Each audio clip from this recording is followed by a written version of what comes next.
Cette affaire, elle commence en 2017 quand Mathias, un jeune homme de 15 ans, atterrit au CHU de Limoges. Il a été victime d'un accident de vélo, en tout cas c'est la version que tient sa famille d'accueil à l'équipe hospitalière. Sauf que quand Mathias va se réveiller après une semaine de coma avec un traumatisme crânien, il va dénoncer les violences qu'il subit au sein de cette famille d'accueil et demander à ce que les équipes hospitalières l'en protègent. À partir de là, l'enquête va démarrer. La première chose que découvrent les enquêteurs dans cette affaire, ce sont les multiples violences que dénoncent des dizaines d'enfants hébergés au sein de ces familles d'accueil. Des maltraitances en tout genre, des coups de poing, des coups de pied, des strangulations, la tête dans les WC ou encore des menaces avec des pistolets taser ou encore des couteaux. À ces violences s'ajoutent aussi des conditions de vie indignes, insalubres. Les enfants dénoncent dormir dans des tentes ou encore dans des caravanes sans eau ni électricité.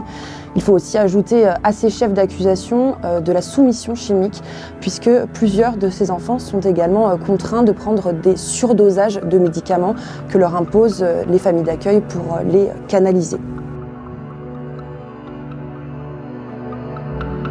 Aucune de ces familles d'accueil ne disposait des agréments nécessaires pour accueillir ces enfants chez elles.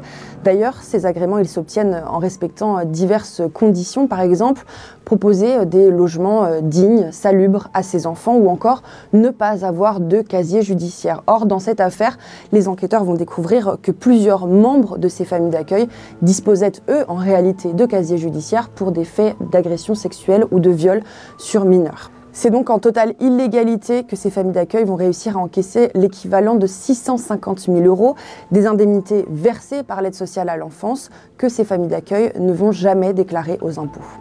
L'aide sociale à l'enfance du Nord, qui plaçait ses enfants au sein de familles d'accueil de 4 départements français, n'a tout simplement pas fait son travail. Elle n'a ni vérifié les identités de ces individus, ni les agréments de ces familles d'accueil, ni les conditions de vie dans lesquelles étaient accueillis ces enfants.